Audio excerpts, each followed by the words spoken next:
Praise the Lord and greet you all in the matchless name of our Lord and Savior Jesus Christ this evening time. It is a great privilege in our lives to gather in the presence of God this evening time, once again to learn from the book of Revelation. Last week, we just started to study about the church at Smyrna, അല്ലേ? നമ്മൾ രണ്ടാം അധ്യായത്തിൻ്റെ 8 മുതൽ 11 വരെയുള്ള വാക്യങ്ങളിൽ നിന്ന് നമ്മൾ ചിന്തിച്ച് ആരംഭിച്ചത് ദി ചർച്ച് അറ്റ് സ്മിർന എന്നുള്ളതായിരിക്കുന്ന വിഷയത്തെക്കുറിച്ചാണ്. And also we learned few things about the city where the church is located. Like, you can see in the slide also that the special features about the city of Smyrna, where the Christian church was established during the third missionary journey of Apostle Paul between AD 53 and 56. So that was the important portion that we just discussed last week. And today we are going to the next point, next slide, that is the establishment of the church at Smyrna. Smyrna സഭയുടെ രൂപീകരണം അല്ലെങ്കിൽ അതിൻ്റെ സ്ഥാപനം എങ്ങനെയായിരുന്നു എന്ന് നമ്മൾ ഇന്ന് ആദ്യമായിട്ട് ചിന്തിക്കാനായിട്ട് ആരംഭിക്കുകയാണ്. Establishment of the church Smyrna. Smyrna എന്ന് പറയുന്ന സഭ ആ സിറ്റിയിൽ സ്ഥാപിക്കപ്പെട്ടതിനെ കുറിച്ചുള്ളതായിരിക്കുന്ന ഒന്ന് രണ്ട് കാര്യങ്ങൾ ഓർപ്പിക്കാനായിട്ട് ഇന്ന് രാത്രി താല്പര്യപ്പെടുന്നു. So when we look at the establishment of the church in Smyrna city, actually there is no report recorded in the Bible about how this church was founded. But we are getting some of the ideas from the histories, like the history says some of the disciples of Paul, they came from Ephesus and they planted the church at Smyrna. അത് ഒരു വിശ്വസിക്കപ്പെടുന്ന ഒരു കാര്യമാണ്. ഹിസ്റ്ററിയിൽ നിന്നും ചിന്തിക്കാൻ കഴിയുന്ന ഒരു കാര്യമാണ്. അപ്പോസ്തലനായ പൗലോസിൻ്റെ ശിഷ്യന്മാർ എഫെസോസിൽ നിന്ന് വരികയും ആ ശിഷ്യന്മാരാണ് സ്മിർനയിൽ ദൈവസഭ സ്ഥാപിച്ചത് എന്നും വിശ്വസിക്കപ്പെടുന്നുണ്ട്. എന്നാൽ അതേസമയം it is also believed that Paul himself planted the church during his third missionary journey. It was between AD 53 to 56. So that also is believed that it was Paul himself. He came to Smyrna during his third missionary journey, and he planted the church or established the church in Smyrna. But there is no clear evidence also for that in Bible. But historically, we can see that the church of Smyrna faced a severe persecution under Roman emperors. Like, that the Roman emperors like Nero and Domitian. So it was during those days, we know that Bishop, or you can call it as Bishop or Pastor Polycarp. പോളികാർപ്പിനെ കുറിച്ച് നമുക്ക് എല്ലാവർക്കും അറിയാവുന്ന കാര്യമാണ്. മിക്കവാറും പാസ്റ്റേഴ്സും പറയാറുള്ള ഒരു ഹിസ്റ്ററിയാണ് പോളികാർപ്പിൻ്റെത്. So he was one of the famous historian and church father, and he was martyred during this time. So let us believe that maybe Paul or Paul's disciples, those who came to that place and to the city of Smyrna, and it was by them the church at Smyrna was established. Now we will go to Revelation chapter 2, verses 8 to 11. We will read first of all in English and then Malayalam also. Revelation chapter 2, verses 8 through 11. And we are going to study about the messages to the church at Smyrna. Smyrna സഭയ്ക്ക് ദൈവം കൊടുത്ത ദൂതുകളെ കുറിച്ച് നമുക്ക് ഇന്ന് ചിന്തിക്കാനായിട്ട് ആഗ്രഹിക്കുന്നു. നമുക്ക് വായിക്കാം. Book of Revelation chapter 2, verses 8 to 11. To the angel of the church in Smyrna write, these are the words of him who is the first and the last, who died and came to life again. I know your afflictions and your poverty, yet you are rich. I know the slander of those who say they are Jews and are not, but are a synagogue of Satan. Do not be afraid of what you are about to suffer. I tell you, the devil will put some of you in prison to test you, and you will suffer persecution for 10 days. Be faithful even to the point of death, and I will give you the crown of life. He who has a ear, let him hear what the Spirit says to the churches. He who overcomes will not be hurt at all by the second death. സ്മർന്നയിലെ സഭയുടെ ദൂതൻ എഴുതുക, മരിച്ചവനായിരുന്നു വീണ്ടും ജീവിക്കുകയും ചെയ്ത ആദ്യനും അന്ത്യനുമായവൻ അരുളി ചെയ്യുന്നത്, ഞാൻ നിന്റെ കഷ്ടതയും ദാരിദ്ര്യവും നീ ധനവാനാകുന്നു താനും തങ്ങൾ യഹൂദർ എന്ന് പറയുന്നെങ്കിലും യഹൂദരല്ല, സാത്താന്റെ ആയവരുടെ ദൂഷണവും അറിയുന്നു. നീ സഹിക്കുവാനുള്ളത് പേടിക്കേണ്ട. നിങ്ങളെ പരീക്ഷിക്കേണ്ടതിന് പിശാച് നിങ്ങളിൽ ചിലരെ തടവിലാക്കുവാൻ പോകുന്നു. 10 ദിവസം നിങ്ങൾക്ക് ഉപദ്രവമുണ്ടാകും. മരണപര്യന്തം വിശ്വസ്തനായിരിക്കുക, എന്നാൽ ഞാൻ ജീവകിരീടം നിനക്ക് തരും. ആത്മാവ് സഭകളോട് പറയുന്നത് എന്തെന്ന് ചെവിയുള്ളവൻ കേൾക്കട്ടെ. ജയിക്കുന്നവന് രണ്ടാം മരണത്താൽ ദോഷം വരികയില്ല. Amen. Thank you. So let us see what are the messages given from God to the church of Smyrna from Revelation chapter 2 verses 8 to 11. Okay. നമുക്കറിയാം ഈ സ്മിർനയ്ക്ക് എഴുതിയിരിക്കുന്ന ലെറ്റർ എന്ന് പറഞ്ഞാൽ ഏറ്റവും സ്മോളസ്റ്റ് ആയിട്ടുള്ള ലെറ്റർ ആണ്. So the letter to the church of Smyrna is the smallest letter of 7 letters. Okay. There are only 4 verses. 4 വാക്യങ്ങൾ മാത്രമേ ഉള്ളൂ. അതിനകത്ത് ഏറ്റവും ചെറിയൊരു ലെറ്ററാണ് ഈ സഭയ്ക്ക് എഴുതിയിരിക്കുന്നത്. So we know that this church was the most persecuted church എന്നറിയപ്പെടുന്നത്. അതായത് ഏറ്റവും കൂടുതൽ പീഡനങ്ങളിലൂടെ കടന്നുപോയിട്ടുള്ള സഭകളിൽ ഒന്നാണ് സ്മിർന സഭ എന്ന് നമുക്ക് വിശ്വസിക്കാനായിട്ട് കഴിയുന്നു. And also most of the messages to the 7 churches are given related to the geographical situation of that particular place or city. So we already saw in the last class that what are the special features of the city of Smyrna. So these messages are given, especially for 7 churches, are given related to the geographical situation of that particular place or city, because every city or every place where the church is located has a different geographical situation and different specialities or features. So when somebody is writing a letter to a church or a city, they will consider the specialities of that city. So that is why you can see some of the portions and some of the words and terms which is used in the messages of to the church of Smyrna. John is using some of the particular terms and words that he is using. Like, for example, the word Smyrna is derived from the Greek word mirror. Mir എന്ന് പറയുന്ന, അല്ലെങ്കിൽ മലയാളത്തിൽ നമ്മൾ പറയാറുണ്ട് മൂര് എന്ന് പറയുന്ന, അല്ലെങ്കിൽ we know that Mir എന്ന് പറയുമ്പോൾ അതിൻ്റെ നമ്മൾ അതിനകത്ത് കാണുന്നുണ്ടല്ലോ പൊന്നും മൂര് കുന്തിരിക്കം എന്ന് പറയുന്ന 3 വസ്തുക്കളെ കൊണ്ടുപോയി ശിശുവായിരുന്ന യേശുവിൻ്റെ മുൻപിൽ അർപ്പിക്കുന്ന ആ ഒരു അർത്ഥത്തിലാണ് കൊടുത്തിരിക്കുന്നത്. മൂറ്, അല്ലെങ്കിൽ മലയാളത്തിൽ പറഞ്ഞ മൂറ് അല്ലെങ്കിൽ മിർ എന്ന് പറയുന്ന ആ ഒരു വാക്കാണ് കൊടുത്തിരിക്കുന്നത്. So the word Smyrna is derived from the Greek word Mir. So that is the meaning of that. It is an object of fragrance and an aroma.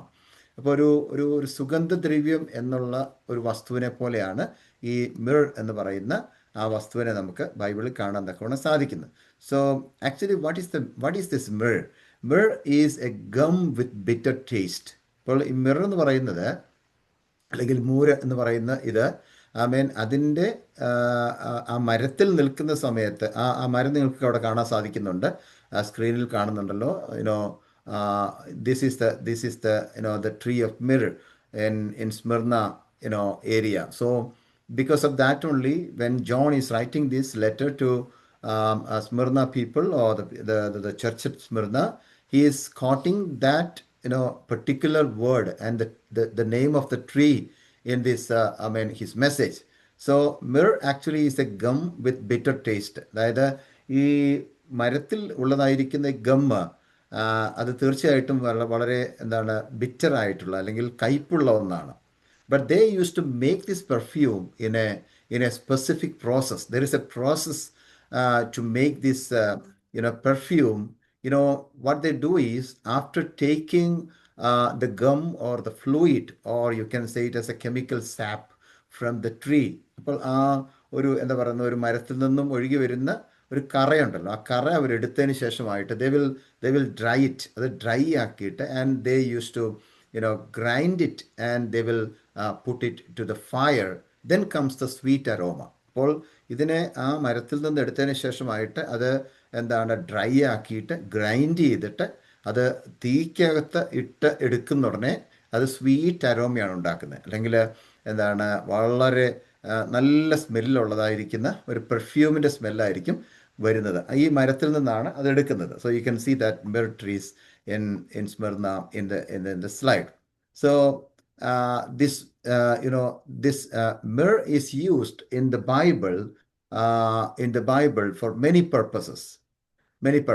That means, why God is using, or John is using this particular word in this portion is, there is a particular purpose for this. Actually, when you read Bible നമ്മൾ നോക്കുന്ന ഉടനെ ഈ മൂര് എന്ന് പറയുന്ന ആ ഒരു സുഗന്ധദ്രവ്യം, okay, അല്ലെങ്കിൽ ആ വാക്ക് യൂസ് ചെയ്തിരിക്കുന്നത് പല ഉദ്ദേശങ്ങൾക്ക് വേണ്ടിയാണ്, അല്ലെങ്കിൽ ആ വസ്തുവിനെ യൂസ് ചെയ്തിരിക്കുന്നത് പല ഉപയോഗത്തിന് വേണ്ടിയാണെന്നുള്ളത് നമുക്ക് കാണാൻ സാധിക്കുന്നുണ്ട്. വാക്യങ്ങളെല്ലാം വായിക്കണമെന്നില്ല, ഞാനങ്ങ് പറഞ്ഞു വിടാം. Okay, so first of all in Psalm number 45 verse 8 we see that it was used in making perfume. Okay, ഈ മിർ എന്ന് പറയുന്ന ആ വസ്തുവിനെ ഉപയോഗിച്ചിരുന്നത് ഒരു പെർഫ്യൂം ഉണ്ടാക്കാൻ വേണ്ടി ആയിരുന്നുവെന്ന് Psalm number 45 verse 8 കാണാൻ സാധിക്കുന്നത്. Because it was used in making perfume. And also in Exodus chapter 30 verse 23 you can see that it was used in making oil. ഒരു ഓയിൽ ഉണ്ടാക്കാനായിട്ട്, എണ്ണ ഉണ്ടാക്കാനായിട്ട് യൂസ് ചെയ്തിരുന്ന ഒന്നാണ് മിർ അല്ലെങ്കിൽ മൂര് എന്ന് പറയുന്നത് നമുക്ക് കാണാനായി സാധിക്കുന്നു, അല്ലെങ്കിൽ ആ മരത്തിൽ നിന്ന് വരുന്ന കറ ഉപയോഗിച്ചുകൊണ്ടിരുന്നത് എന്ന് മനസ്സിലാക്കാൻ സാധിക്കുന്നു. And also it is used in the tabernacle of the old testament time. സമാഗമന കൂടാരത്തിൽ എന്താണ് ഒഴിക്കാനുള്ളതായിരിക്കുന്ന അതിൻ്റെ വിളക്ക് കത്തിക്കാനുള്ളതായിരിക്കുന്ന എണ്ണയെക്കുറിച്ച് നമ്മൾ വായിക്കുമ്പോൾ ആ എണ്ണ ഉണ്ടാക്കാൻ വേണ്ടി ഇതാണ് ഉപയോഗിച്ചുകൊണ്ടിരുന്നതെന്നാണ് book of Exodus chapter 30 verse 23 നമുക്ക് കാണാൻ സാധിക്കുന്നത്. And also if you read John chapter 19 verse 39 it is written there it was used in embalming the dead body. Dead bodies ഒക്കെ എംബാം ചെയ്യാനായിട്ട് ഇത് യൂസ് ചെയ്തിരുന്നു എന്ന് നമുക്കവിടെ കാണാൻ സാധിക്കുന്നുണ്ട്. ഫോർ എക്സാമ്പിൾ ജോസഫ് ഓഫ് അരിമത്യയിലെ Joseph he used this mirror to embalm the body of Jesus Christ. അല്ലെ, കർത്താവായ യേശു ക്രിസ്തുവിൻ്റെ ശരീരത്തെ എംബാം ചെയ്യാനായിട്ട് തീർച്ചയായിട്ടും ഈ ഒരു വസ്തുവിനെ ഉപയോഗിച്ചിരുന്നു എന്നുള്ളത് നമുക്ക് അവിടെ നിന്ന് മനസ്സിലാക്കാനായിട്ട് സാധിക്കുന്നു. Again in Esther chapter 2 verse 12, എസ്തേറിൻ്റെ പുസ്തകം 2-ാം അധ്യായത്തിൻ്റെ 12-ാമത്തെ വാക്യത്തിൽ നമുക്ക് കാണാൻ സാധിക്കുന്നത് it was used in the purification of woman. സ്ത്രീകൾക്ക് ശുദ്ധീകരണത്തിന് വേണ്ടി ഉപയോഗിച്ചുകൊണ്ടിരുന്ന ഒരു വസ്തു കൂടിയായിരുന്നു ഇതെന്ന് എസ്തേറിൻ്റെ പുസ്തകം 2-ാം അധ്യായത്തിൻ്റെ 12-ാമത്തെ വാക്യത്തിൽ നമുക്ക് കാണാൻ സാധിക്കുന്നു. And one more thing is there, it was used for relieving pain. In Mark chapter 15 verse 23, മർക്കോസിന് സുവിശേഷം 15-ാം അധ്യായത്തിൻ്റെ 23-ാം വാക്യത്തിൽ നമുക്ക് കാണാൻ സാധിക്കുന്നത് എന്താണ്? It was used for relieving pain. വേദന മാറ്റാനായിട്ട്, വേദന സംഹാരിയായിട്ട് യൂസ് ചെയ്തിരുന്ന ഒന്നായിരുന്നു എന്നും നമുക്ക് കാണാൻ സാധിക്കുന്നുണ്ട്. We know that before the crucifixion of Jesus they gave the wine. ഇല്ലേ, എന്താണ് യേശു കർത്താവ് ക്രൂശിൽ കിടക്കുമ്പോൾ കൊടുത്തിരുന്ന ഒരു വൈനിനെ കുറിച്ച് നമ്മൾ വായിക്കുന്നുണ്ട്. ക്രൂശിൽ തറയ്ക്കുന്നതിന് മുൻപായിട്ട് എന്താണ് കണ്ടിവെണ്ണ കലക്കിയ വീഞ്ഞ് കൊടുത്തെന്നാണ് അവിടെ എഴുതിയിരിക്കുന്നത്. കണ്ടിവെണ്ണ കലക്കിയ വീഞ്ഞ് എന്ന് പറയുന്നതിന് it was before the crucifixion of Jesus they gave the wine mingled with myrrh to Jesus. അല്ലെങ്കിൽ എന്താണ് അന്നേരം കൊടുത്തിരുന്ന ആ വൈനെ കുറിച്ച് സംസാരിക്കുന്ന എങ്ങനെയാണ്? മൂര് കലക്കിയതായിരിക്കുന്ന അല്ലെങ്കിൽ ഈ മിർ എന്ന് പറയുന്ന ആ വസ്തുവിനെ കലക്കിയതായിരിക്കുന്ന ഒരു പാനീയമാണ് കൊടുത്തത് എന്നാണ് നമുക്ക് കാണാൻ സാധിക്കുന്നത്. മലയാളത്തിൽ കൊടുത്തിരിക്കുന്നത് എന്താണ്? കണ്ടിവെണ്ണ കലർത്തിയ വീഞ്ഞ് കൊടുത്തു എന്നാണ്. Okay, so these are the purposes when they were using this object. But at the same time, we know that in Matthew chapter 2 verse 11 also, the wise men, then when they were bringing these things in the presence of Jesus, the baby Jesus, that those men, they brought gold, frankincense and myrrh, and they presented before the baby Jesus when they came to see the baby. അല്ലേ, ആ യേശു ക്രിസ്തുവിനെ, ആ യേശു കുഞ്ഞിനെ കാണാനായിട്ട് വരുമ്പോൾ പൊന്നും മൂര് കുന്തിരിക്കം എന്ന് പറയുന്ന 3 വസ്തുക്കളുമായിട്ടാണ് അവരെ കൊണ്ടുവന്നത്, കാഴ്ചവെച്ചതെന്നൊക്കെ നമുക്ക് കാണാനായിട്ട് സാധിക്കുന്നുണ്ട്. That shows usually the purposes of this mirror was for purification and perfumery also. So there are many myrrh trees in Smyrna. When we cut the skin of the tree, we get the sap out of it. അപ്പം നമ്മൾ ആ ഒരു എന്താ പറയുന്ന mirror എന്ന് പറയുന്ന ആ മരത്തെ കട്ട് ചെയ്യുന്ന ഉടനെ, അതിൻ്റെ സ്കിൻ കട്ട് ചെയ്യുന്ന ഉടനെ നമുക്ക് അവിടെ നിന്ന് ഒത്തിരി സാപ്പ് ലഭിക്കുന്നു. That is the thing which brings the fragrance. അവസാനമായിട്ട് ബിറ്റർ ആണെങ്കിലും കയ്പുള്ളതാണെങ്കിലും പിന്നീട് അത് പ്രോസസ്സിലൂടെ കടത്തി വിട്ടിട്ട് ഏറ്റവും ഒടുവിൽ നല്ലൊരു ഫ്രാഗ്രൻസ് ഉള്ള അല്ലെങ്കിൽ ഒരു അരോമ പുറപ്പെടുവിക്കുന്ന, ഒരു സുഗന്ധം പുറപ്പെടുവിക്കുന്ന ഒരു വസ്തുവായിട്ട് മാറുന്നു എന്നാണ് നമുക്ക് ചരിത്രത്തിൽ നിന്ന് മനസ്സിലാക്കാനായിട്ട് സാധിക്കുന്നത്. So to get the myrrh, the tree must go through the pain. So that is the meaning of the spiritual meaning that we are getting from this. എന്താണ് ആ ഒരു മരത്തിൻ്റെ ആ ഒരു പെയിൻഫുൾ സിറ്റുവേഷനിലൂടെ, അല്ലെങ്കിൽ അതിനെ കട്ട് ചെയ്യുമ്പോൾ ഉണ്ടാകുന്ന പെയിൻഫുൾ സിറ്റുവേഷനിലൂടെ, അല്ലെങ്കിൽ ആ സാപ്പ് എടുത്തിട്ട് വീണ്ടും അതിനെ ഡ്രൈ ചെയ്ത് ഗ്രൈൻഡ് ചെയ്ത് ദെൻ തീക്കകത്തിട്ടൊക്കെ എടുത്തു വരുമ്പോഴത്തേക്കും അത്രയും പെയിൻഫുൾ ആയിട്ടുള്ള ഒരു സിറ്റുവേഷനിലൂടെ കടന്നുപോയിട്ടാണ് ഏറ്റവും ഒടുവിൽ എന്തായിട്ട് മാറുന്നത്? നല്ലൊരു പെർഫ്യൂമായിട്ടോ നല്ലൊരു ഓയിലായിട്ടോ അല്ലെങ്കിൽ ഫ്രാഗ്രൻസ് ആയിട്ടോ അരോമയായിട്ടോ മാറുന്നത് എന്നുള്ളത് നാം മനസ്സിലാക്കുമ്പോൾ, when you think about the Smyrna church, so we need to understand one thing. The church of Smyrna is known as the most persecuted church.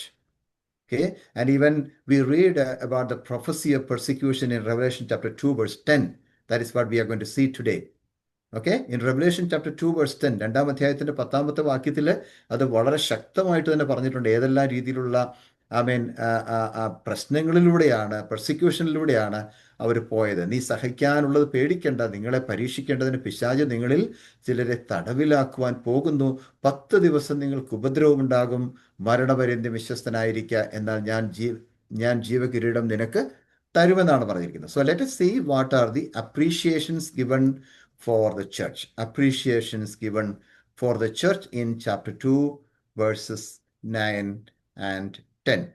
ഇപ്പം 2-ാം അധ്യായത്തിൻ്റെ 9-10 വാക്യങ്ങളിൽ ദൈവം സ്മിർന സഭയ്ക്ക് കൊടുത്തിരിക്കുന്ന അപ്രീഷിയേഷൻ എന്താണ്, അഭിനന്ദനങ്ങൾ എന്താണ്? നമ്മൾ ആദ്യമേ ചിന്തിച്ചു വരുന്ന കാര്യങ്ങളാണ്. ഓരോ സഭയ്ക്കും ദൈവം അവർ വാണിംഗ് മാത്രമല്ല കൊടുക്കുന്നത്, അക്യൂസേഷൻസ് മാത്രമല്ല, അല്ലെങ്കിൽ അഡ്മോണിഷൻ മാത്രമല്ല, പിന്നെന്താണ്, അപ്രീഷിയേഷൻ കൂടെ കൊടുക്കുന്നുണ്ട്. അവരെ അഭിനന്ദിക്കുന്നുണ്ട്. അവർ ചെയ്യുന്ന നല്ല കാര്യങ്ങൾക്ക് അവരെ അഭിനന്ദിക്കുന്നുണ്ട്. അതും നമ്മൾ മനസ്സിലാക്കാനായിട്ടിരിക്കണം. ഓക്കെ, അപ്പം അതാണ് നമ്മളിപ്പോൾ ചിന്തിക്കാൻ പോകുന്നത്. What are the appreciations that God is giving to the church at Smyrna in chapter 2 verses 9 and 10. So in verse 9, God said, I know your affliction, or I know your pain, or I know your persecution. അല്ലേ? ഞാൻ നിന്റെ കഷ്ടതയും ദാരിദ്ര്യവും അറിയുന്നു. ഞാൻ നിന്റെ കഷ്ടത അറിയുന്നു. ഒന്നാമത്തെ വിഷയം അതാ. I know your affliction, or I know your pain, or I know your persecution. So that is the meaning of that. And what is the afflictions of Church of Smyrna? What are the afflictions that, or what are the persecutions, or what are the painful situations of the people of God in Smyrna? Smyrna സഭയിലുള്ളതായിരുന്ന ദൈവമക്കള് കടന്നുപോയ, അല്ലെങ്കിൽ സഭ കടന്നുപോയ ഏറ്റവും വലിയ പീഡനങ്ങൾ എന്തൊക്കെയായിരുന്നു, അല്ലെങ്കിൽ അവർക്ക് അനുഭവിക്കേണ്ടി വന്ന കഷ്ടതകൾ എന്തൊക്കെയായിരുന്നു എന്നുള്ളത് നമുക്ക് കാണാൻ സാധിക്കുന്നുണ്ട്. ഹിസ്റ്ററിയിൽ നിന്നും ബിബ്ലിക്കലി കാണാൻ സാധിക്കുന്നുണ്ട്. First of all, it was from the political leaders. അവിടുത്തെ അന്നത്തെ ഗവൺമെൻറ് ലീഡേഴ്സ് അല്ലെങ്കിൽ പൊളിറ്റിക്കൽ ലീഡേഴ്സിൽ നിന്നും അവർക്കുണ്ടായിരുന്നതായ വലിയ പ്രശ്നങ്ങളെക്കുറിച്ചാണ് സംസാരിക്കുന്നത്. The church of Smyrna had to go through various severe persecutions and afflictions. So, first of all, the political leaders. It is Roman emperors. Roman ചക്രവർത്തിമാരായിരുന്നു അന്ന് ഭരിച്ചുകൊണ്ടിരുന്നത്. Especially, Julius Caesar and Nero and Domitian. Okay, these people, these emperors, എന്താണ്, Julius സീസറും നീറോയും ഡൊമിഷ്യനും ഒക്കെ എന്ത് ചെയ്തു? They promoted the emperor worship. ചക്രവർത്തിമാരെ ആരാധിക്കുക എന്നുള്ളതായിരിക്കുന്ന ഒരു സംഭവത്തെ അവർ പ്രൊമോട്ട് ചെയ്തു. ചക്രവർത്തിമാരെ വേണം നിങ്ങൾ ആരാധിക്കാൻ, വേറെ ദൈവങ്ങളെ ഒന്നും നിങ്ങൾ ആരാധിക്കാൻ പാടില്ല, ചക്രവർത്തിമാരെ ആരാധിക്കണം. So the emperor worship was promoted by Julius Caesar, Nero and Domitian. And they said the people should worship them. The people should worship them. But what happened was Christians, they refused to worship emperors. ഈ ക്രിസ്ത്യാനികൾ എന്ത് ചെയ്തു? ഈ ഈ മനുഷ്യരാകുന്ന ചക്രവർത്തിമാരെ ഞങ്ങൾക്ക് ആരാധിക്കാൻ സാധിക്കയില്ല എന്ന് അവർ പ്രഖ്യാപിച്ചു. So they refused to worship emperors. Then they were persecuted. അങ്ങനെ വന്നപ്പോൾ എന്ത് ചെയ്തു? അന്നുണ്ടായിരുന്ന വിശ്വാസികളെ, ക്രിസ്ത്യാനികളെ വളരെ ശക്തമായിട്ട്, സിവിയറായിട്ട് പെർസിക്യൂഷൻ കൊടുക്കാൻ കൊണ്ട് തുടങ്ങി. അതാണ് ഒന്നാമത്തെ പോർഷൻ എന്ന് പറയുന്നത്, ഒന്നാമത്തെ അഫ്ലിക്ഷന്റെ point. Secondly, it is written the native place, the natives or the native people, okay, they hated the Christians only because the Roman emperors hated them. Okay, so we need to know one thing. The natives, when they were hating the Christians, there is a reason for that. Okay, the Christians were hated by the native people, the natives. അന്ന് അവിടെ താമസിച്ചു കൊണ്ടിരുന്ന അവിടുത്തുകാരാൽ എന്ത് ചെയ്തു? ക്രിസ്ത്യാനികൾ വെറുക്കപ്പെട്ടു, അല്ലെങ്കിൽ ക്രിസ്ത്യാനികൾ വെറുക്കപ്പെട്ടു. Okay, അതിൻ്റെ കാരണം എന്ന് പറയുന്നത് അന്നത്തെ റോമൻ എംപറേഴ്സും അതുപോലെ തന്നെ റോമൻ ഗവൺമെൻറ്റും എന്ത് ചെയ്തിരുന്നു? ക്രിസ്ത്യാനികളെ വെറുത്തിരുന്നു. ആ ഒരു കാരണം കൊണ്ട് അവിടെ താമസിച്ചു കൊടുക്കുന്ന നേറ്റീവായിട്ടുള്ള ആൾക്കാർ പോലും ക്രിസ്ത്യാനികളെ വെറുക്കുവാനായിട്ട് തുടങ്ങി. Okay, so it was without any reason they hated dum. It was without any reason, because in John chapter 15 verse 18 we are reading that Jesus said the world will hate you because it hated me first. അല്ലേ? ഈ ലോകം നിങ്ങളെ പകയ്ക്കും. അതിൻ്റെ പ്രധാനപ്പെട്ട കാരണം എന്താണ്? യോഹന്നാൻ സുവിശേഷം 15-ാം അധ്യായത്തിൻ്റെ 18-ാമത്തെ വാക്യത്തിൽ പറഞ്ഞിരിക്കുന്നത് എന്താണ്? കർത്താവായ യേശുക്രിസ്തു തന്നെ പറയാണ്, എന്നെ ഈ ലോകം എന്ത് ചെയ്തു? വെറുത്തിട്ടുണ്ട്, അതുകൊണ്ട് നിങ്ങളെയും വെറുക്കും. Because you are the followers of Jesus Christ. So as you are the followers of Jesus Christ, the world also will hate you. The world also will hate you. And the second people are the natives. And the third people is Jewish people, the Jews. Okay? We know the Jewish religion couldn't accept Christians and Christ. There are many reasons for that.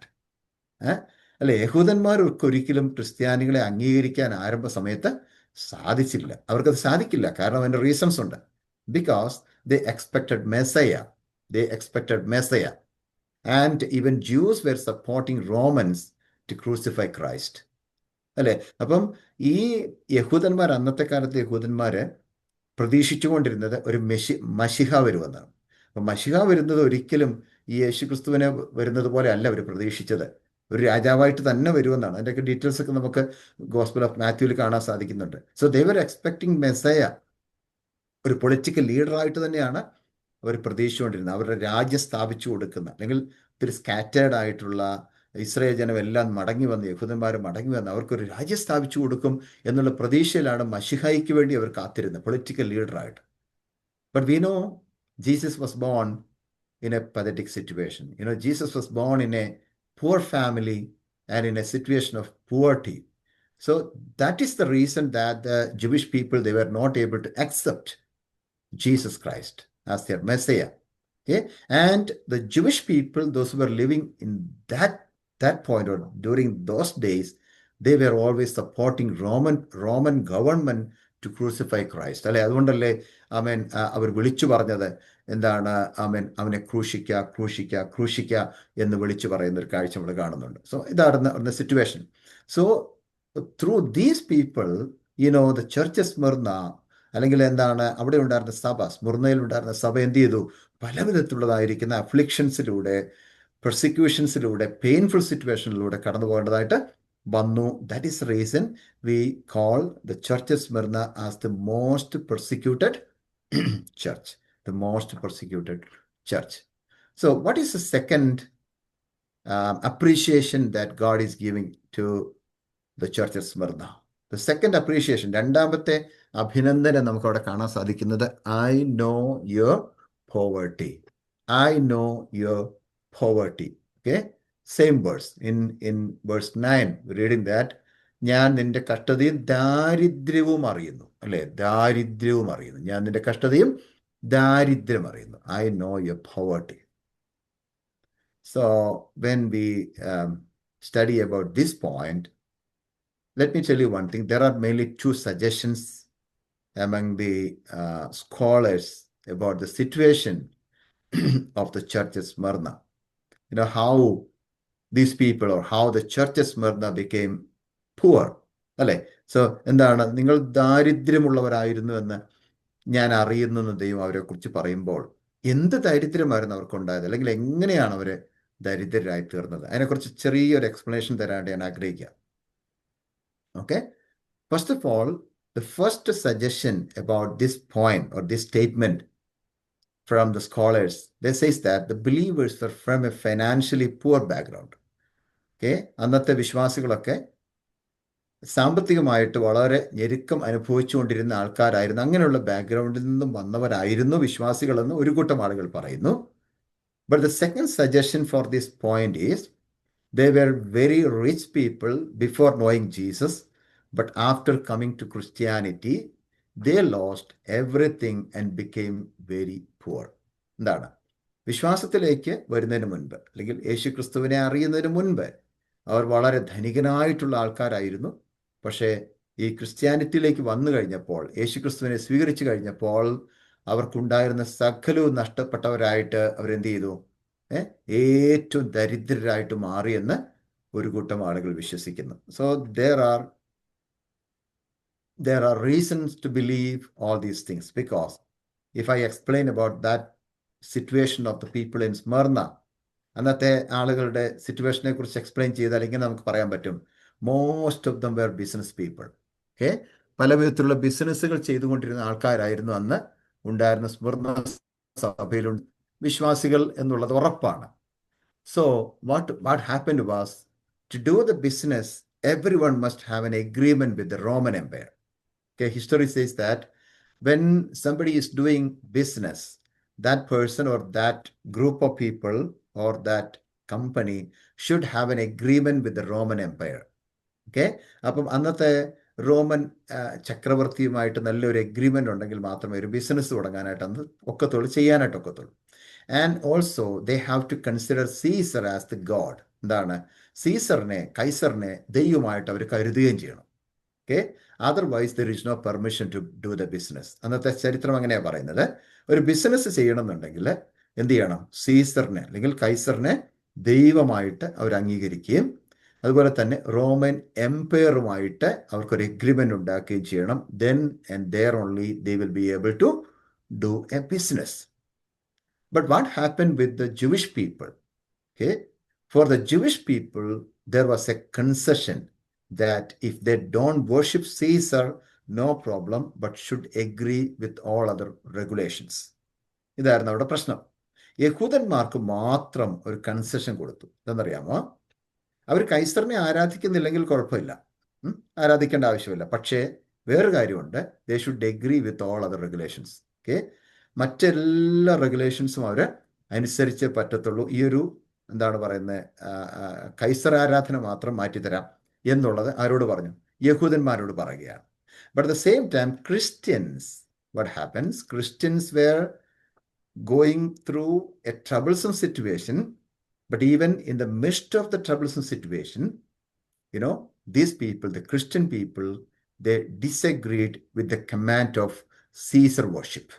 എന്നറിയാമോ, ഈ Caesar വർഷിപ്പിന് വേണ്ടിയുള്ളതായിരിക്കുന്ന, ആരാധനയ്ക്ക് വേണ്ടിയുള്ളതായിരിക്കുന്ന ഒരു agree ചെയ്യണമെന്ന് അവരോട് പറഞ്ഞപ്പോൾ Christians പറഞ്ഞത്, ഞങ്ങൾ അതിനെ എഗ്രി ചെയ്യുന്നില്ല. We disagree with the command of the Caesar worship. So what happen was, they lost the permission to do the business.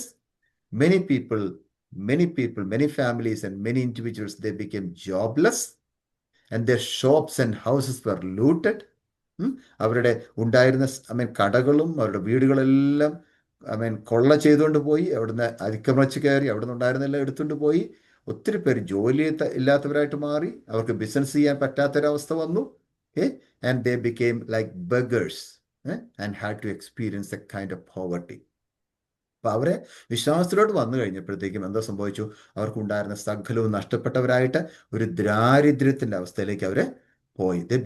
they just became a beggar. Okay, എന്താ ഒരു യാചകരെ പോലെ അവരങ്ങ് മാറ്റപ്പെട്ടിട്ട്, they had to experience a kind of poverty. ഒരു വലിയ ദാരിദ്ര്യത്തിൻ്റെ അനുഭവത്തിലേക്ക് അന്നത്തെ വിശ്വാസികളൊക്കെ പോയി എന്നാണ് ചരിത്രം പറയുന്നത്.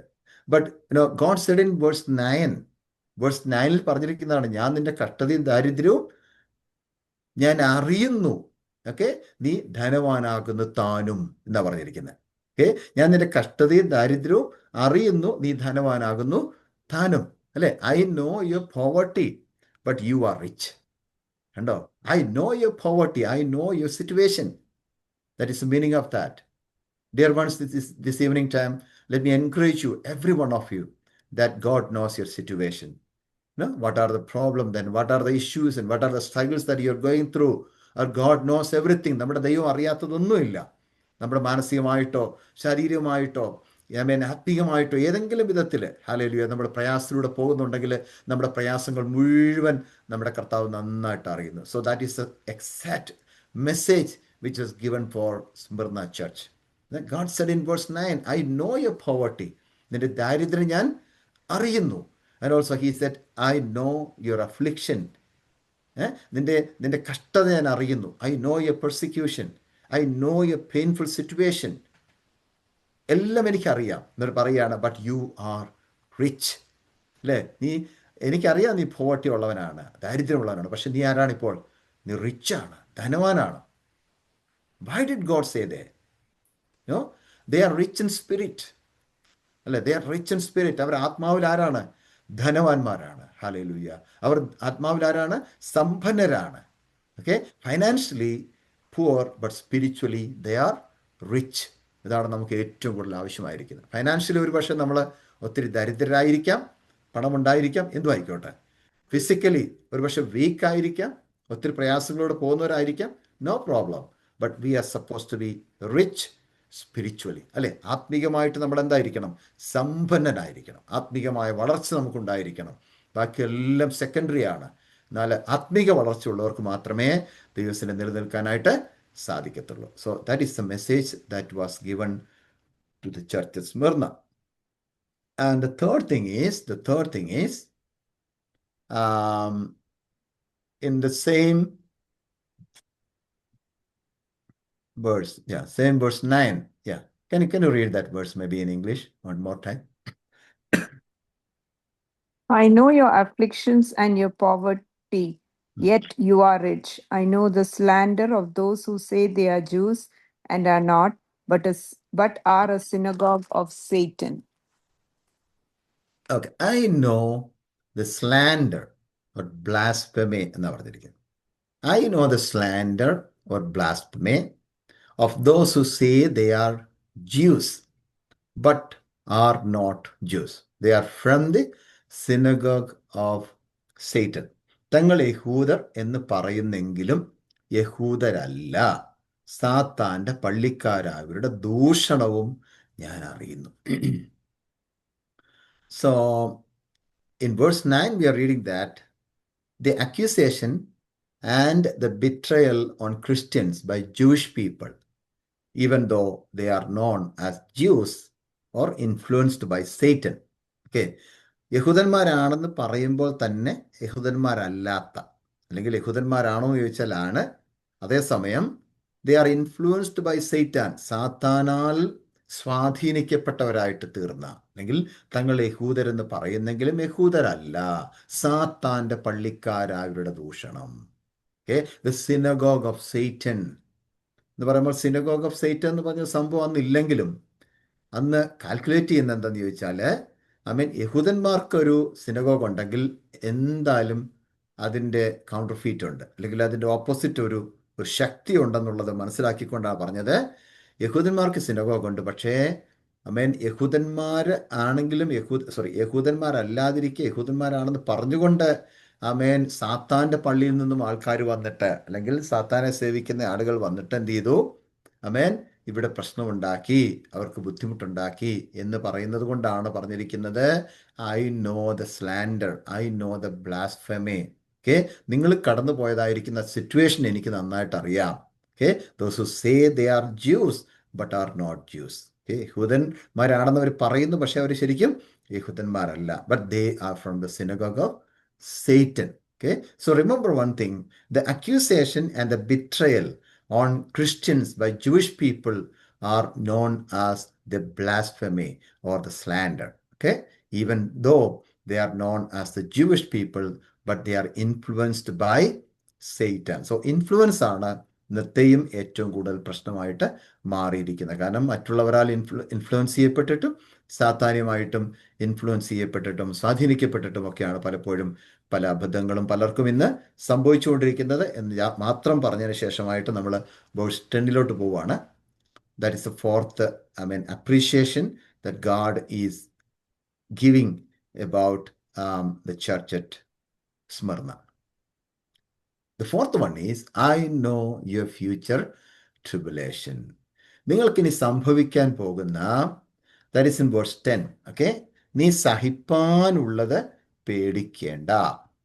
നിങ്ങൾക്കിനി ഭാവിയിൽ സംഭവിക്കാൻ പോകുന്ന ഒരു ട്രിബുലേഷൻ ഉണ്ട്, ഒരു ട്രിബുലേഷൻ, ഓക്കെ? ഒരു വലിയ എന്താ പറയുന്ന ഉപദ്രവം, അല്ലേ? ഉപദ്രവം, okay? So there is A future tribulation for the church at Smyrna, അങ്ങനെയാണ് എഴുതിയിരിക്കുന്നത്, okay? This is A future prophecy about the church at Smyrna. അന്നുണ്ടായിരുന്ന സഭയെക്കുറിച്ചുള്ളതായിരിക്കുന്ന ഒരു വലിയ ദൂതാണ് അവിടെ കൊടുക്കുന്നത്, ഒരു പ്രൊഫസി, ഒരു പ്രവചനമാണ് കൊടുക്കുന്നത് അവിടെ നമ്മൾ വായിക്കാൻ സാധിക്കുന്നത്, അല്ലേ? The prophecy is, U will have suffering, U will have suffering, the devil will cast some of you in prison and you will be tested, you will have tribulation for 10 days. അങ്ങനെ പറഞ്ഞിരിക്കുന്നത്. നീ സഹിപ്പാനുള്ളത് പേടിക്കണ്ട, നിങ്ങളെ പരീക്ഷിക്കേണ്ടതിന് പിശാച് നിങ്ങളിൽ ചിലരെ തടവിലാക്കാൻ പോകുന്നു, 10 ദിവസം നിങ്ങൾക്ക് ഉപദ്രവം ഉണ്ടാകും, മരണപര്യന്തം വിശ്വസ്തനായിരിക്ക, എന്നാൽ ഞാൻ ജീവകിരീടം നിനക്ക് തരും. So chapter 2 verse 10 is talking about the future tribulation of the church at Smyrna, okay? And the prophecy is given like this. It's a prophecy about the Smyrna church. You will have suffering. നിങ്ങൾക്ക് എന്താണ്? ഉപദ്രവം ഉണ്ടാകും. You will have suffering. And also the devil will cast some of you in prison. നിങ്ങൾ ചിലരെ എന്ത് ചെയ്യും? Devil വന്നിട്ട്, ദുഷ്ടൻ സാത്താനവൻ എന്ത് ചെയ്യും? നിങ്ങളെ കൊണ്ടുപോയി കാരാഗ്രഹത്തിലിടും. You will be tested. നിങ്ങളെന്ത് ചെയ്യും? നിങ്ങളെ പരീക്ഷിക്കും. You will have tribulation for 10 days. 10 ദിവസത്തേക്ക് നിങ്ങൾക്ക് എന്തുണ്ടാവും? ഒരു വലിയ ഉപദ്രവം നിങ്ങൾ സഹിക്കേണ്ടതായിട്ട് വരും. 10 ദിവസത്തെ ഉപദ്രവം, okay? So when we talk about the tribulation for 10 days, there are different opinions about this statement, okay? About 10 days, 10 ദിവസത്തേക്ക് നിങ്ങൾക്ക് ഉപദ്രവം ഉണ്ടാകും എന്നുള്ള ഒരു സ്റ്റേറ്റ്മെന്റ് അവിടെ കൊടുത്തിരിക്കുമ്പോൾ ആ സ്റ്റേറ്റ്മെന്റ് മീനിങ് എന്താണ്? 10 ദിവസത്തേക്ക് നിങ്ങൾക്ക് ഉപദ്രവം ഉണ്ടാകും. ഈ 10 ദിവസത്തേക്ക് ഈ ചർച്ചിലുള്ള എല്ലാവരെയും കൂടെ കൊണ്ടുപോയിട്ട് ഒരു കാരാഗ്രഹത്തിൽ ഇടുവെന്നാണോ, അതോ വേറെ എന്തെങ്കിലുമൊക്കെ ആണോ? ഇതൊക്കെ നമുക്ക് ചിന്തിക്കാൻ സാധിക്കും. But let me tell you, there are different opinions about the statement. First of all, it is not the future universal great tribulation, okay? അതായത് എന്താ പറയുന്നത്, ഒരു മഹോദ്രവ കാലം ഉണ്ടല്ലോ, ഒരു മഹോപദ്രവ കാലം എന്ന് പറഞ്ഞിട്ടൊരു 7 years ഓഫ് ഗ്രേറ്റ് ട്രിബുലേഷൻ വരാനിരിക്കുന്നുണ്ട്. അത് സംഭവിക്കുന്നത് നമ്മുടെ കർത്താവായ യേശുക്രിസ്തുവിൻ്റെ വരവിന് ശേഷമാണ്. After the second coming of Jesus there will be a great tribulation.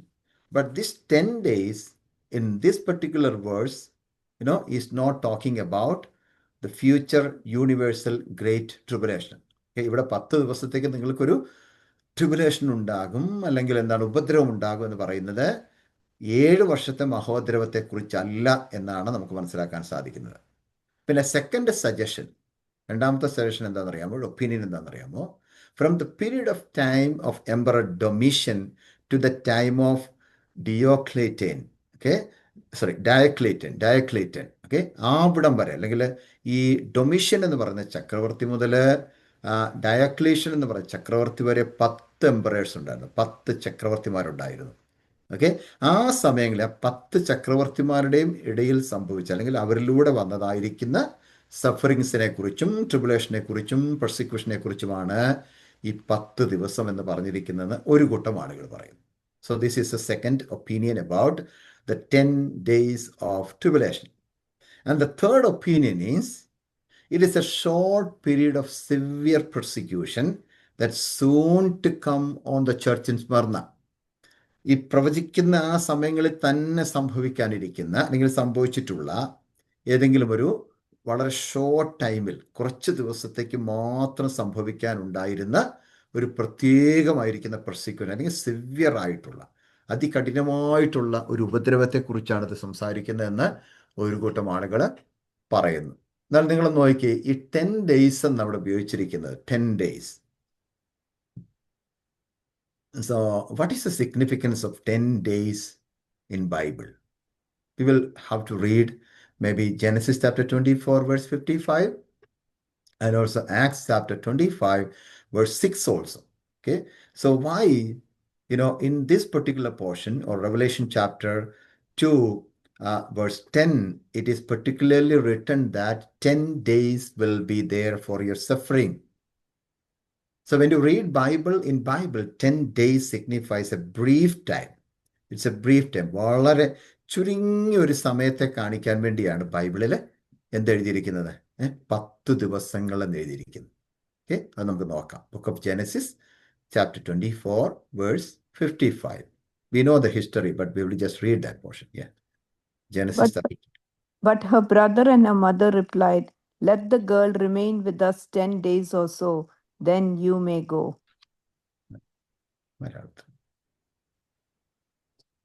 അതിന് അവളുടെ സഹോദരനും അമ്മയും, ബാല ഒരു 10 ദിവസമെങ്കിലും ഞങ്ങളോട് കൂടെ പാർത്തിട്ട് പിന്നെ പോരട്ടെ എന്ന് പറഞ്ഞു. So that is the first incident that we understand.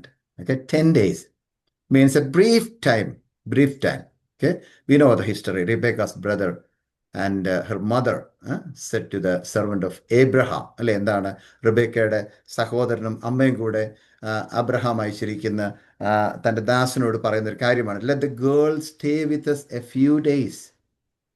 Say 10, അല്ലെ, 10 ദിവസം എടുത്തെഴുതിയിരിക്കുക അവിടെ.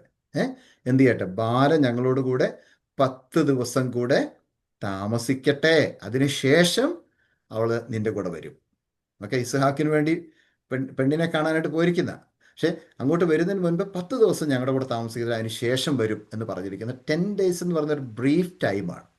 ഒരു ബ്രീഫ് ടൈമിനെ കാണിക്കാൻ വേണ്ടി ആയിരിക്കും ഒരുപക്ഷെ 10 days എന്നുള്ള പ്രയോഗം പഴയ നിയമത്തിൽ നമ്മൾ കാണുന്നത്. അതുകൊണ്ട് പുതിയ നിയമത്തിനും ഒരുപക്ഷെ അതായിരിക്കും എടുത്തിരിക്കുന്നത്, ചിന്തിക്കാൻ സാധിക്കും. At the same time, Book of Acts chapter 25 verse 6. Book of Acts chapter 25 verse 6 also read. After spending 8 or 10 days with them, he went down to Caesarea, and the next day he convened the court and ordered that Paul be brought before him. അവൻ ഏകദേശം 8-10 ദിവസം അവരുടെ ഇടയിൽ താമസിച്ച ശേഷം കൈസരയ്ക്ക് മടങ്ങിപ്പോയി. പിറ്റേന്ന് ന്യായസ്ഥാനത്തിൽ ഇരുന്ന പൗലോസിനെ വരുത്തുവാൻ കൽപ്പിച്ചു. Okay, so here we read in Acts chapter 25 verse 6, we are reading about Festus. Okay, Festus എന്ന് പറയുന്ന അദ്ദേഹത്തെക്കുറിച്ച് വായിക്കുന്നതാണ്. ഫെസ്റ്റസ് spend more than 8 or 10 days in Caesarea. അല്ലെ, കൈസറിയയിൽ എന്ത് ചെയ്തു, 8-10 ദിവസത്തോളം, അല്ലെ, 8-10 ദിവസത്തോളം എന്ത് ചെയ്തു, ഫെസ്റ്റസ് കൈസേറിയയിൽ താമസിച്ചു അല്ലെങ്കിൽ സ്പെൻഡ് ചെയ്തെന്നാണ് എഴുതിയിരിക്കുന്നത്. Okay, so when you think about this, both of these verses, okay, it shows that the mention of 10 days is a brief time or short period of time. Okay, short period of time, because there is no other evidences of having a specific 10-day tribulation happen to the church at Smyrna anywhere in Bible or in history. Bible നോക്കിയാലും ചരിത്രത്തിൽ നോക്കിയാലും ഈ Smyrna സഭയ്ക്ക് ഒരു 10 ദിവസത്തേക്ക് മാത്രമായിട്ട് tribulation ഉണ്ടായതായിട്ട് എവിടെയും ബൈബിളിലുമില്ല, ഹിസ്റ്ററിയിലുമില്ല. So that is one of the reason that we can believe that it was something like a severe persecution for a short time of period. Okay, so now you just imagine one thing. If we get a prophecy like this, okay, what would be our response? അല്ലേ, ഇങ്ങനെ ഒരു prophecy കിട്ടുകയാണ്, അയ്യോ എന്തുവാണ്, നിങ്ങളെ പരീക്ഷിക്കേണ്ടതിന് പിശാച് നിങ്ങളെ ചിലരെ തടവിലാക്കാനായിട്ട് പോകുന്നു, 10 ദിവസം നിങ്ങൾക്ക് ഉപദ്രവം ഉണ്ടാകും എന്നൊക്കെ പറഞ്ഞുകൊണ്ട് ഒരു പ്രൊഫസി നമുക്ക് കിട്ടുവാണെങ്കിൽ, what would be our response to that prophecy? Can you imagine that? Okay, so we are expecting all kinds of comfort, അല്ലേ, നമ്മളെല്ലാ സുഖസൗകര്യങ്ങളുമാണ് പ്രതീക്ഷിച്ചുകൊണ്ടിരിക്കുന്നത്. But if something is happening which we never expect, what would be our response? നമ്മൾ ഒരിക്കലും പ്രതീക്ഷിക്കാത്ത ഒരു പ്രയാസമോ ഉപദ്രവമാണ്, അല്ലെങ്കിൽ ഒരു ബുദ്ധിമുട്ടാണ്, അല്ലെങ്കിൽ ഒരു മാനസിക ഒരു വേദനയാണ് നമുക്ക് ലഭിക്കുന്നതെങ്കിൽ, അങ്ങനെ ഒരു പ്രൊഫസി കിട്ടുകയാണെങ്കിൽ നമ്മളൊക്കെ ആകെപ്പാടെ എന്ത് ചെയ്യും? തകർന്നു പോകും അല്ലേ? നമുക്ക് എപ്പോഴും ഒരു ആശ്വാസത്തിൻ്റെ വാക്കല്ലേ നമ്മൾ ആഗ്രഹിക്കുന്നത്? എപ്പോഴും ആശ്വസിപ്പിക്കുന്ന മെസ്സേജുകൾ വേണം അല്ലേ? നല്ല നല്ല കാര്യങ്ങൾ പറയണം എന്നൊക്കെ നമ്മൾ ആഗ്രഹിക്കുന്നത്. പക്ഷെ അന്നേ സമയം ഒരു പ്രൊഫസി ഇങ്ങനെ കിട്ടിക്കഴിഞ്ഞാൽ നമ്മൾ എന്തോ ചെയ്യും? നിങ്ങൾ ഓർത്ത് നോക്കി, ആ ചർച്ചിന് കിട്ടിയിരിക്കുന്ന പ്രൊഫസി എന്താണെന്നറിയാമോ? നിങ്ങളിൽ ചിലരെയൊക്കെ സാത്താൻ എന്ത് ചെയ്യുന്നു? തടവിലാക്കാനായിട്ട് പോവുകയാണ്. 10 ദിവസം നിങ്ങൾക്ക് ഭയങ്കരമായിട്ടുള്ള ഉപദ്രവം ഉണ്ടാകാൻ പോകുന്നു എന്നൊക്കെ പറയുമ്പോൾ, let me tell you one thing this evening time. The coming days, in the coming days also, the coming days won't be that comfortable for the Christian people, the Christians. We may have many trials and tribulations and afflictions. അല്ലേ? ഇന്ന് ക്രിസ്ത്യാനിത്വം, ഇന്ന് ലോകമെമ്പാടും ഒത്തിരി പ്രയാസങ്ങളിലൂടെ പോകുന്ന സമയങ്ങളാണ് അല്ലേ? നമുക്ക് അത്ര അനുഭവിക്കാൻ കഴിയുന്നില്ലെങ്കിലും മറ്റു രാജ്യങ്ങളിലൊക്കെ എന്തെല്ലാം കഷ്ടതകളിലൂടെയാണ്, പീഡനങ്ങളിലൂടെയാണ്, പെർസിക്യൂഷനിലൂടെയാണ് ദൈവത്തിൻ്റെ ജനം കടന്നു പോകുന്നത്, സഭകൾ കടന്നു പോകുന്നുണ്ട്. നമുക്ക് അവരെ ഓർത്തുകൊണ്ട് പ്രാർത്ഥിക്കാം. അപ്പോൾ തന്നെ നമുക്ക് ചിന്തിക്കാം, ഒരു പക്ഷേ ഇവിടെയും അത് സംഭവിച്ചാൽ, think about, imagine, if something is happening in our place or in our family or in our, area, we need to understand one thing: the coming days won't be that comfortable for the Christians. We may have trials, we may have tribulations and afflictions, but we are supposed to stand firm for the faith in Jesus Christ. For example, persecutions in India and some other countries, now it is increasing day by day. അല്ലെ? ഒട്ടും കുറയുന്നില്ല, എല്ലാ ദിവസവും എന്ത് ചെയ്യാണ്? കൂടിക്കൊണ്ടിരിക്കുകയാണ്. പ്രിയപ്പെട്ടവരെ, നമ്മൾ ഇവിടെ നിന്ന് പ്രാർത്ഥിക്കുന്നു. അത്രമാത്രം നമുക്ക് ചെയ്യാൻ ഒക്കത്തുള്ളെങ്കിലും നമുക്ക് ആത്മാർത്ഥമായി ചിന്തിക്കാം, കർത്താവിൻ്റെ സാന്നിധ്യം അവിടെ എല്ലാം ഉണ്ട്. Okay, remember, the sufferings will help us to experience the presence of God, and it will purify our Christian life and will lead us into eternity. ഒരു വലിയ നിത്യതയിലേക്ക് നമ്മളെ നടത്താൻ വേണ്ടിയാണ് ദൈവം, ആമേൻ, അങ്ങനെയുള്ള പ്രയാസങ്ങളിലൂടെ നമ്മളെ കൊണ്ടുപോകുന്നത് എന്നൊരിക്കലും നമ്മൾ മറന്നു പോകരുത്. One more thing we should notice about this church is there is no weak points mentioned about this church here. There is no weak point. ഒരു ന്യൂനതകളോ ഒരു ബലഹീനതകളോ ഈ സഭയെക്കുറിച്ച് ഇതിനകത്ത് എഴുതിയിട്ടില്ല. സ്മുർണ സഭയെക്കുറിച്ച് ഒരു ബലഹീനത പോലും എഴുതിയിട്ടില്ല. But let us see what is the admonition. B point.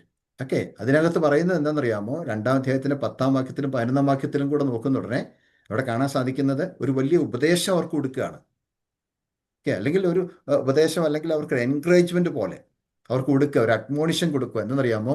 Do not fear what you are about to suffer. അല്ലേ? നിങ്ങൾ അഭിമുഖീകരിക്കുന്ന, അല്ലെങ്കിൽ നിങ്ങൾ അനുഭവിക്കാനിരിക്കുന്നതിനെ ഒന്നും നിങ്ങൾ എന്ത് ചെയ്യണ്ട, പേടിക്കേണ്ട. അല്ലേ? വേഴ്സ് 10 പറയുന്നത് എന്താണ്? നീ സഹിപ്പാനുള്ളത് പേടിക്കേണ്ട. Do not fear what you are about to suffer. Secondly, you will have a test of devil. തീർച്ചയായിട്ടും നിങ്ങൾക്ക് എന്തുണ്ടാകും? ഈ ദുഷ്ടനിൽ നിന്ന്, അല്ലെങ്കിൽ പിശാചിൽ നിന്ന് നിങ്ങൾക്കൊരു പരീക്ഷ ഉണ്ടാകും. Okay, but B faithful അൻറ്റിൽ death.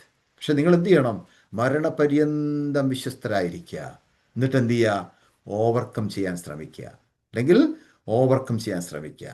Okay, so B faithful അൻറ്റിൽ the death and overcome. That means faithfulness is one of the most important factors for the fulfillment of the promises. ദൈവം നമുക്ക് ഒത്തിരി വാഗ്ദത്തങ്ങൾ തന്നിട്ടുണ്ട്.